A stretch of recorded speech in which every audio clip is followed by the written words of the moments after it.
તમે બોલો છો એક લખેલી છે બરોબર, એક લખેલી છે, એક બોલો છો બરોબર, અને ત્રીજો જે મુદ્દો છે એ અનોખો છે. હવે લખેલી થી ચા થાય અને તાર બોલો એનાથી એ થશે, બોલો એનાથી એ ચા નહીં થાય, અને લખેલી છે એનાથી એ ચા થશે નહીં. પણ ત્રીજી જે વસ્તુ પડી છે એ અલગ છે, એ નોખી છે, અને એ નોખી જે નોખી છે એ વસ્તુ આપણા પાસે આવે તો ચા થાય, એ સિવાય ચા આવે. હવે જગતનો જીવાત્મા જે છે રામ શબ્દ બોલે છે ને એક લખેલો છે, પણ રામ ત્રીજી જગ્યાએ છે, પરમાત્મા જે છે એ ત્રીજી જગ્યાએ છે.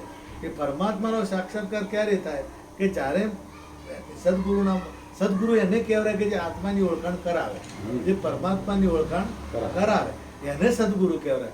મંત્રથી મેળ આવે એવો આખી જિંદગી બોલ કરે તો મેળ આવે નહીં, અને ધ્યાન ધરીને બેસી જાય તો મેળ આવે નહીં, તપ કરે તો મેળ આવે નહીં. ગીતા ના પાડે કે તપ કે વ્રત કે જપથી હું દેખાવ એવો નથી, એનાથી મેળ આવતો નથી. તો એના માટે જ્ઞાનની તમારે નોકરી લેવી હતી કદાચ પોલીસમાં, અને કદાચ તમે સોંપડીઓ લઈને પૂજા કરો અને મંત્ર બોલી કરો તો નોકરી મળે.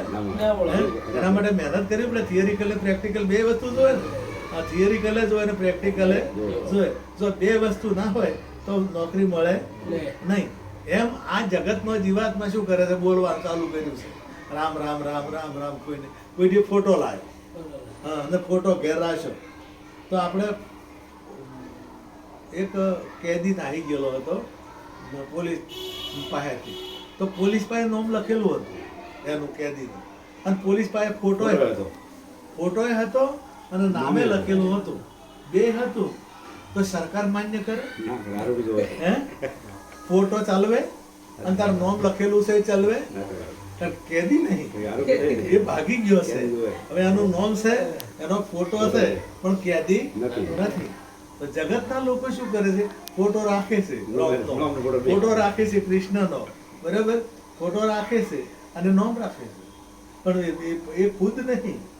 જ્યાં સુધી ખુદ એની ઓળખાણ ના થાય, જેમ આપણે દાખલો આપ્યો મેં કોડનો, કે લખેલી શબ્દ કોડ છે અને બોલો છો એ વસ્તુ શબ્દ બોલો છો કોડ, પણ વસ્તુ તો ત્રીજી જગ્યાએ પડી છે, અને એ વસ્તુ ના આવે એટલે કોમ થાય નહીં. એટલે રામ નામ બોલો છો એ અને રામ નામ લખેલું છે એનાથી ત્રીજો મુદ્દો.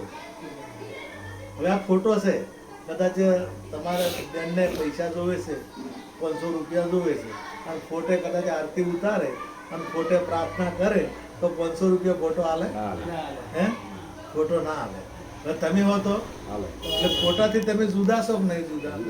તો જે ફોટો છે રામ કે કૃષ્ણનો, એનાથી ભગવાન જુદો છે. તમે ફોટાથી જુદા છો એમ ભગવાન પણ ફોટાથી જુદો છે. અને એ ફોટો, એ જ્ઞાન જ્યારે થાય, અને જ્ઞાન માટે સદગુરુ મહારાજના ચરણે જવું પડે છે. અને એટલા માટે ભક્તિ બધા લોકો ભગવાન માટે જ કરે છે.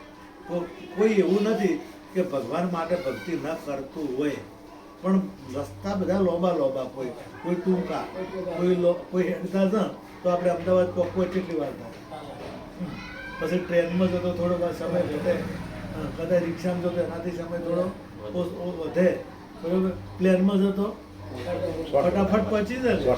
એમ એ વિહંગ માર્ગ છે, બરોબર. એટલે જ્ઞાનનો વિહંગ માર્ગ જે છે કે શોર્ટ રસ્તો, ટૂંકો રસ્તો, એ જ્ઞાન માર્ગ છે.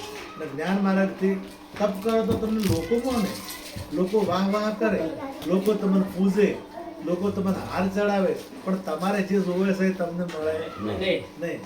તમારે પરમાત્મા જોવે છે તો પરમાત્માથી પેલું કરવા મળતો તમને લોકો માનશે. એટલે જો પરમાત્માનો સાક્ષાત્કાર કરવો હોય તો જ્ઞાન. એટલે ગીતા કીધું તત્વિદ પ્રણિપાતે ન પરિપ્રજ્ઞાન સેવ્યા ઉપદેક્ષેન્તિ જ્ઞાનમ જ્ઞાની તત્વદર્શન. હે અર્જુન, તું સેવા કરી વિધિ સહિત તું તત્વજ્ઞાની પુરુષ હોય એની પાસે જ જા. એમ નથી કીધું કે તું માથે હાથ મુકાવજે કે મંત્ર લેજે. લગભગ દુનિયા મંત્રથી જ ફરે છે.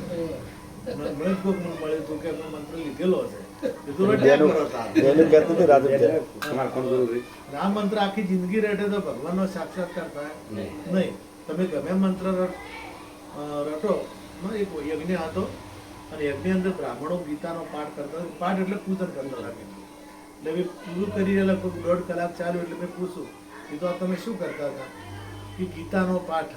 કીધું તે પાઠ તો હું વાંચતો તો અભળ્યો નથી. કે ગીતાનું પૂજન તો એના કરવાથી શું થાય? એ શાંતિ મળે. એટલે કીધું આ એને પૂજા કરવાથી એમ પરમાત્માનો સાક્ષાત્કાર થાય કે હા થાય. કીધું તમને થયો કે જમ ના થાય. મેં કીધું ડૉક્ટર થવું હોય ડૉક્ટર, તો ડૉક્ટરનું પુસ્તક લઈને ડૉક્ટર એ પુસ્તકનું પૂજન કરે, જિંદગીભર પૂજન કરે તો ડૉક્ટર થાય? હે? તો ગીતા પૂજન કરવાથી એને જ્ઞાન થાય. ગીતાનું પૂજન એટલે ગીતામાં જે લખેલું છે માર્ગે ચાલો એનું એ પૂજન. માતા પિતાને તમે સેવા કેમ કહેવાય? આરતી ઉતારવી મહત્વની નથી, પણ માતા પિતાની સેવા એનું પૂજન છે. અને મહાપુરુષને માનો, મહાપુરુષની વાત સ્વીકારો તો એનું પૂજન છે. સદગુરુ સ્વામીને સેવકો જન્મ મરણ મટી જાય, આપણે પહેલો મુદ્દો હતો.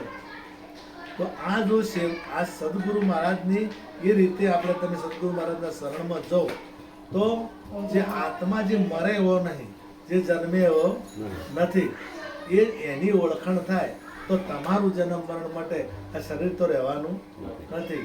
સદગુરુ